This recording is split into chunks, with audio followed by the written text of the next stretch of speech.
Deputado, seja bem-vindo ao Direto do Planalto, é um prazer muito grande recebê-lo aqui. E eu perguntaria inicialmente ao deputado, apesar da pandemia, o Congresso Nacional, a Câmara, o Senado, tem feito o dever de casa? Sim, sem dúvida. Primeiro porque a Câmara dos Deputados, o Congresso Nacional, tem tratado a pandemia do jeito que ela tem que ser tratada.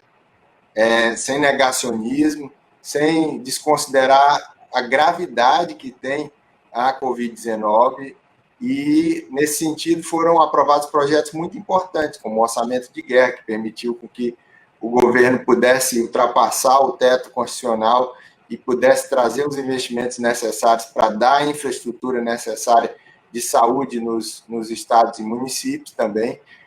Foi aprovado o auxílio emergencial, que à época o governo queria um auxílio emergencial de tão somente R$ 200, e nós aprovamos um auxílio de R$ 600, então foi muito importante naquele momento para manter as pessoas em casa. As leis relacionadas à vacina também foram muito importantes, inclusive a presença do Brasil no consórcio COVAX internacional, e também os créditos que foram aprovados, né, os débitos dos estados, que os estados tinham que pagar para a União, todos os meses foram rolados para frente. Então, todas essas medidas, além de outras legislações que nós aprovamos aqui, elas foram muito importantes para que a gente pudesse salvar vidas nesse momento. O que o senhor espera da CPI da pandemia? O que o senhor está achando do trabalho que está sendo feito até agora? Olha, eu estou considerando excelente o trabalho que está sendo feito pela CPI, pelo presidente Omar Aziz, pelo relator Renan Calheiros, porque é necessário, sim, apurar as responsabilidades. Primeiro porque a forma como o governo federal lidou com esse tema da pandemia foi uma forma, ao meu modo de entender, muito irresponsável, tanto do ponto de vista das ações, como também do ponto de vista das omissões. O presidente Bolsonaro, desde o início da pandemia, ele procurou minimizar, negar a Covid-19, dizendo que era uma gripezinha. Em alguns momentos foi até desrespeitoso com as famílias que perderam suas vidas vítimas da Covid-19. Foi um presidente que inventou essa história desse tratamento que não serve para nada, tratamento com cloroquina e ivermectina. Isso está sendo investigado, porque muitas pessoas, inclusive, vieram a desenvolver doenças como hepatite medicamentosa por conta dessa situação. Foi um presidente que deu um mau exemplo, não usando máscara, não cumprindo com o distanciamento social, causando aglomerações. Foi um presidente que não lutou pela vacina como deveria ter lutado. Está aí o caso da Pfizer, que o representante da Pfizer agora na CPI da Covid colocou de maneira muito clara que o governo passou 2 meses para responder uma carta em que a Pfizer estava dando para o governo, né, tratando para vender para o governo aí mais de 70 milhões de vacinas. Tudo isso faria diferença, eram vidas que seriam salvas nesse momento. E a politicagem que foi feita em relação aos governadores, em relação aos prefeitos, e parece que estão investigando agora a existência de um gabinete paralelo que sabotava o Ministério da Saúde. Então, é muito grave essas situações, e, obviamente, que também a CPI tem que ver como é que foram aplicados os recursos, tanto por governadores, como também por prefeitos. O senhor defende que essa investigação ela vá até os governadores e os prefeitos? Eu defendo que tudo seja tirado a limpo. Eu mesmo tenho fiscalizado aqui no estado do Acre a aplicação dos recursos pelo governo Gladys Camerim. Inclusive, aprovamos agora na Comissão de Fiscalização Financeira e Controle para que seja apurada no Tribunal de Contas da União as denúncias gravíssimas a respeito do superfaturamento em 50% das obras do Hospital de Campanha do Juruá. Isso está no Tribunal de Contas, foi aprovado na Comissão de Fiscalização. Então, o que nós precisamos nesse processo é transparência. Não dá para um momento como esse, que as pessoas estão morrendo, que as pessoas estão sofrendo com a perda de familiares, os recursos públicos serem aplicados de maneira incorreta. Então, todas essas situações, no meu modo de entender, a CPI tem que também investigar governos e prefeituras também que aplicaram de maneira incorreta recursos públicos. Deputado, a volta do presidente Lula ao debate nacional para a presidência da República antecipou esse debate. Como o PT do Acre está se movimentando para participar ativamente das eleições do próximo ano ao governo do Estado e ao Senado da República? Olha, primeiro, nós estamos felizes porque foi feita justiça ao ex-presidente Lula. O ex-presidente Lula ficou comprovado que ele foi perseguido pelo ex-juiz Sérgio Moro. Ele teve que pagar, inclusive, com a perda de familiares, como foi a dona Maria Elisa, como foi o seu neto. Ele teve que passar 580 dias numa prisão de maneira irregular. E é claro que essa decisão do Supremo Tribunal Federal, Lula, que seria o presidente da República, estava à frente das pesquisas, foi impedido por essa ação do juiz Sérgio Moro de ser candidato e, obviamente, de ser o presidente da República. Então, nós estamos felizes com essa decisão. Em segundo lugar, o ex-presidente Lula, nesse momento, está priorizando ajudar o Brasil, inclusive não anunciou sua pré-candidatura, está tentando ajudar o Brasil. Eu estive em Brasília com ele recentemente, ele estava visitando embaixadas.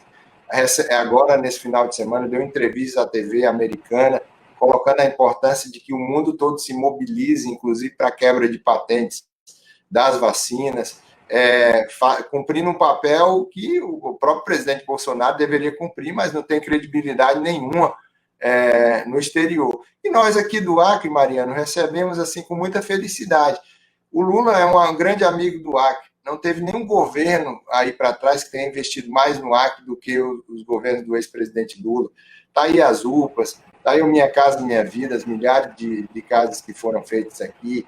Está aí o PAC, as obras do PAC que foram feitas, o Luz para Todos, o PAA, o Programa Nacional de Alimentação, na compra da merenda escolar, as universidades, os institutos federais, a ampliação das universidades, dos institutos federais. Então, o Lula fez muito pelo Acre. Isso animou a militância. Eu tenho rodado pelo estado todo, tem muita gente animada, não só a militância, mas também pessoas da própria sociedade. E aqui também nós estamos nos preparando. A direção estadual do PT e os diretórios municipais delegaram ao ex-governador Jorge Viana para que ele possa ser o nosso interlocutor nesse processo. Eu, como o único deputado federal do partido, estou junto com ele, construindo alianças, conversando com partidos, conversando com a liderança da sociedade, seja lideranças religiosas, empresariais, pessoas que já tiveram mandatos. Estamos construindo, vamos construir aí uma chapa forte de deputados estaduais, de deputados federais, e o Jorge se apresenta como candidato, como uma opção dessa reunião de forças políticas, sem querer antecipar, sem querer impor o nome, isso é importante.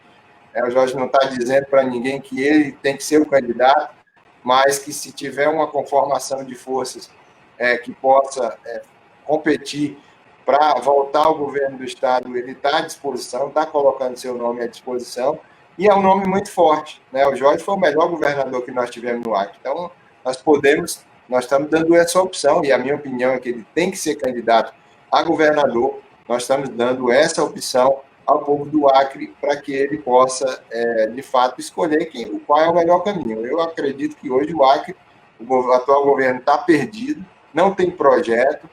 O governador, embora seja uma figura carismática, mas não sabe quais os rumos o Estado deve tomar. O pessoal ganhou a eleição, mas depois que tomou as rédeas do governo, parece que está bem perdido.